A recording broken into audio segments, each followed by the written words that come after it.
पाकिस्तान में 50 खरब डॉलर के ज़खायर बरामद। अनवारुल हक काकड़ की हुकूमत छा गई, डॉलर 100 रुपए सस्ता।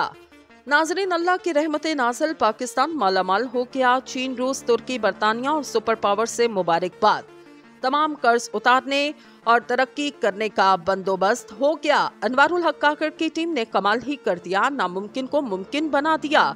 पाकिस्तान की पहली अवाम दोस्त हुकूमत ने तारीख रकम कर दी। कौम को रिलीफ देने वाला खान का मिशन अधूरा ना रहा। ग्वादर सी पैक के बाद वो खबर जिसका कौम को शिद्दत से इंतजार था, सब मुमकिन हो गया। अरबों डॉलर की आमद, डॉलर, पेट्रोल और बिजली, अब सब कुछ कौड़ियों के भाव मिलेगा। बड़ी मुश्किल हल हो गई। ऐसा कैसे मुमकिन हुआ? क्या ये हकीकत है या कोई फसाना? पहली हुकूमत की जानिब से ऐसा ऐलान क्यों ना किया? क्या पाकिस्तान को इस ज़खायर से क्या फायदा होने वाला? वीडियो में आगे बढ़ने से कबल आपसे गुजारिश है, हमारे चैनल को सब्सक्राइब करें और वीडियो को व्हाट्सएप और फेसबुक पर शेयर करें। नाजरीन, जब से पाकिस्तान वजूद में आया, हर सियासी गैर सियासी हुक्मरान ने मुल्क से गुर्बत खत्म करने, महंगाई कम करने और रोजगार बढ़ाने के हमेशा वादे किए। तमाम सियासत हमेशा इन्हीं वादों के गिर्द घूमती रही, लेकिन 80% से ज्यादा हुकूमतें इन दावों को अमली जामा पहनाने में नाकाम रहीं। इस वक्त मुल्क शदीद माली बहरान का शिकार और हर खास और आम ये जानना चाहता, आने वाले दिन माशी एतबार से कैसे होंगे। इस मर्तबा तो माशी माहिरीन की जोड़ी को मुल्क की माशी समत दुरुस्त करने के लिए इकट्ठा किया गया। डॉक्टर शमशाद अख्तर को वजारत खजाना एंड रेवेन्यू, इकनॉमिक अफेयर, शुमारियात और निजकारी दी गई और इनकी मदद करने के लिए डॉक्टर वकार मसूद को मशीर खजाना बनाया गया। यहाँ सवाल ये पैदा होता कि क्या नई मुआशी टीम जानती है कि इनके लिए मुआशी चैलेंजेस क्या हैं और क्या वो चैलेंजेस पर काबू पा सकेगी या नहीं। इस वक्त मुल्क का सबसे बड़ा मसला रुपए की कदर में कमी। IMF की टीम नवंबर में पाकिस्तान का दौरा करेगी। PDM हुकूमत ने जो वादे किए, निगरान हुकूमत इस पर कितना अमल दरामद करती, इसका जायजा लिया जाएगा। बजट खसारा बड़ा मसला बनकर सामने आ रहा। बजट खसारे का हदफ तकरीबन 4.5 ट्रिलियन रुपए था, जो बढ़कर तकरीबन 6.25 ट्रिलियन हो चुका। पिछले माली साल के इख्तिताम पर वफाकी हुकूमत अखराजात बजट से तकरीबन 18% ज्यादा है। IMF ने हुकूमत अखराजात कम करने की शर्त आयद कर रखी। पेट्रोलियम मसनूआत की कीमतों को आलमी मार्केट के मुताबिक रखना और सब्सिडी न देना मुआहदे का हिस्सा है। अगर इस पर अमल दरामद हुआ तो पेट्रोलियम मसनूआत की कीमतें 400 रुपए फी लीटर तक बढ़ सकती। बिजली की कीमतों में हालिया इजाफे को नाकामी करार दिया जा रहा। आने वाले दिनों में इसमें मजीद इजाफा हो सकता। डॉलर रेट बढ़ने से पेट्रोलियम की कीमतें बढ़ती, पेट्रोलियम की वजह से बिजली की कीमतें बढ़ती और बिजली की वजह से महंगाई में इजाफा होता, जिसके बायस शरह सूद बढ़ जाता। मुमकिन तौर पर निगरान हुकूमत शरह सूद में मजीद इजाफा कर सकती। पिछले माली साल में टैक्स अहदाफ हासिल न हो सके। मुमकिन है कि टैक्स वसूलियां बढ़ाने के लिए एक और मिनी बजट सामने लाया जाए। दिसंबर 2023 के बाद कर्जों की अदायगियां भी बड़ा टारगेट है। तकरीबन 15 बिलियन डॉलर के कर्ज अदा करने हैं। निगरान हुकूमत ये डॉलर कैसे मैनेज करेगी, ये भी एक बड़ा चैलेंज है। निगरान हुकूमत के लिए स्पेशल इन्वेस्टमेंट फैसिलिटेशन काउंसिल के अहदाफ हासिल करना जरूरी है। PDM की हुकूमत इस हवाले से कोई बड़ी कामयाबी हासिल न कर सकी। काउंसिल का इन्हिसार पाकिस्तानी मादनियात पर है। दावा किया जा रहा, पाकिस्तान मादनियात की दौलत से मालामाल है। नाजरीन ग्रामी, एक अंदाजे के मुताबिक पाकिस्तानी मादनियात की मालियत 50 खरब डॉलर से ज्यादा है, लेकिन इनसे मतलूबा फायदा ना उठाया जा सका। यूं कह लीजिए कि हम सोने, तांबे, कोयले के खरबों डॉलर के असासों के ऊपर बैठकर झोली फैलाए बैठे हैं कि सिर्फ 3 अरब डॉलर की भीख दी जाए ताकि हम डिफॉल्ट होने से बच सकें। ये दावे ने नहीं बल्कि 70 सालों में कई मरतबा मुल्क की ज़खायर पर रिपोर्ट्स बनाकर पेश की गई और अवाम को उम्मीद दिलाई गई। इस मरतबा जो दावा किया जा रहा, इसकी अहमियत जानने के लिए एक तकाबली जायजा जरूरी है। इस वक्त एक अंदाजे के मुताबिक रूस में मातनी ज़खायर 75 खरब डॉलर, जिनमें कोयला, तेल, कुदरती गैस, सोना और लकड़ी शामिल हैं। दूसरे नंबर पर अमेरिका, जिसके मातनी ज़खायर तकरीबन 45 खरब डॉलर हैं, जिसमें 90% कोयला और टिम्बर के अलावा तांबा, ऑयल और गैस शामिल हैं। तीसरे नंबर पर सऊदी अरब, जिसके मातनी ज़खायर तकरीबन 34 खरब डॉलर। चौथे नंबर पर कनाडा, जिसके मातनी ज़खायर 33 खरब डॉलर, जिनमें ऑयल और गैस शामिल। पांचवें नंबर पर हमसाया इस्लामी मुल्क, जिसके मातनी ज़खायर तकरीबन 27 खरब डॉलर हैं। छठे नंबर पर चीन, जिसके मातनी ज़खायर 23 खरब डॉलर, जिसमें कोयला, सोना और एल्युमिनियम वगैरह शामिल हैं।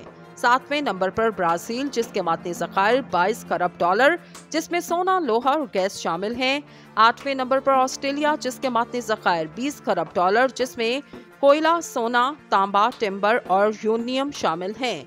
9वें नंबर पर जिसके मातनी ज़खायर 16 खरब डॉलर हैं जिसमें तेल, गैस शामिल हैं। 10वें नंबर पर वेनेजुएला जिसके मातनी ज़खायर 14 खरब डॉलर जिसमें तेल, गैस और लोहे के ज़खायर शामिल हैं। इस हिसाब से पाकिस्तान मातनी ज़खायर के हिसाब से दुनिया में दूसरे नंबर पर आता है। सिर्फ रेकोडेक में सोने और तांबे के ज़खायर की मालियत 500 अरब डॉलर, लेकिन बदकिस्मती से इन मातनी वसाइल से फायदा नहीं उठाया जा सका। नाजरीन, यहाँ सवाल ये पैदा होता है इन दावों में कितनी सच्चाई है। मातनी वसाइल के अक्सर माहिरीन का कहना है ये अदादोशुमार मुकम्मल तौर पर दुरुस्त नहीं।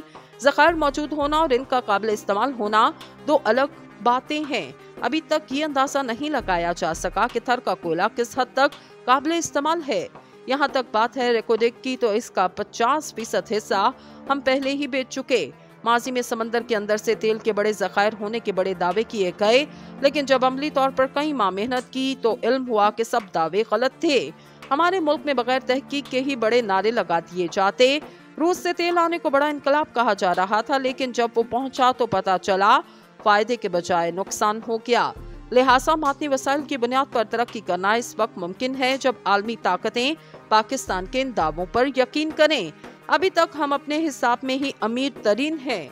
दुनिया की नजरों में नहीं। ये कहना गलत नहीं होगा कि निगरान हुकूमत इसमें कोई बड़ी कामयाबी हासिल ना कर सकी, क्योंकि ये ज़खायर सिर्फ दिखाने और बताने के लिए हैं। अगर मुल्क डिफॉल्ट के करीब आ गया तो हम ये ज़खायर बेच सकते, जबकि सच ये है कि अव्वल तो ये ज़खायर काबिल फरोख्त नहीं और दूसरा ये कि हमारे पास इन्हें बेचने का इख्तियार भी नहीं। लिहाजा निगरान हुकूमत से ज्यादा उम्मीदें लगाना किसी काम न आएगा। शामिल 5वें नंबर पर हमसाया इस्लामी मुल्क जिसके मातनी ज़खायर तकरीबन 27 खरब डॉलर हैं। 6ठे नंबर पर चीन जिसके मातनी ज़खायर 23 खरब डॉलर जिसमें कोयला, सोना और एल्युमिनियम वगैरह शामिल हैं। 7वें नंबर पर ब्राजील जिसके मातनी ज़खायर 22 खरब डॉलर जिसमें सोना, लोहा और गैस शामिल हैं। 8वें नंबर पर ऑस्ट्रेलिया जिसके मातनी ज़खायर 20 खरब डॉलर जिसमें कोयला, सोना, तांबा, टिम्बर और यूरेनियम शामिल हैं।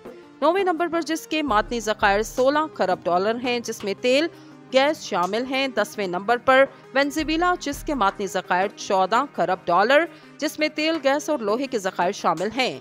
इस हिसाब से पाकिस्तान मातनी ज़खायर के हिसाब से दुनिया में दूसरे नंबर पर आता है। सिर्फ रेकोडेक में सोने और तांबे के ज़खायर की मालियत 500 अरब डॉलर, लेकिन बदकिस्मती से इन मातनी वसाइल से फायदा नहीं उठाया जा सका। नाजरीन, यहाँ सवाल ये पैदा होता है इन दावों में कितनी सच्चाई है। मातनी वसाइल के अक्सर माहिरीन का कहना है ये अदादोशुमार मुकम्मल तौर पर दुरुस्त नहीं। ज़खायर मौजूद होना और इनका काबिल इस्तेमाल होना दो अलग बातें हैं। अभी तक ये अंदाजा नहीं लगाया जा सका कि थर का कोयला किस हद तक काबिल इस्तेमाल है। यहाँ तक बात है रेकोडेक की तो इसका 50% हिस्सा हम पहले ही बेच चुके। माजी में समंदर के अंदर से तेल के बड़े ज़खायर होने के बड़े दावे किए गए, लेकिन जब अमली तौर पर कई माह मेहनत की तो इल्म हुआ कि सब दावे गलत थे। हमारे मुल्क में बगैर तहकीक के ही बड़े नारे लगा दिए जाते। रूस से तेल आने को बड़ा इनकलाब कहा जा रहा था, लेकिन जब वो पहुंचा तो पता चला फायदे के बजाय नुकसान हो गया। लिहाजा मातनी वसाइल की बुनियाद पर तरक्की करना इस वक्त मुमकिन है जब आलमी ताकतें पाकिस्तान के इन दावों पर यकीन करें। अभी तक हम अपने हिसाब में ही अमीर तरीन हैं। दुनिया की नजरों में नहीं। ये कहना गलत नहीं होगा कि निगरान हुकूमत इसमें कोई बड़ी कामयाबी हासिल ना कर सकी, क्योंकि ये ज़खायर सिर्फ दिखाने और बताने के लिए हैं। अगर मुल्क डिफॉल्ट के करीब आ गया तो हम ये ज़खायर बेच सकते, जबकि सच ये है कि अव्वल तो ये ज़खायर काबिल फरोख्त नहीं और दूसरा ये कि हमारे पास इन्हें बेचने का इख्तियार भी नहीं। लिहाजा निगरान हुकूमत से ज्यादा उम्मीदें लगाना किसी काम न आएगा।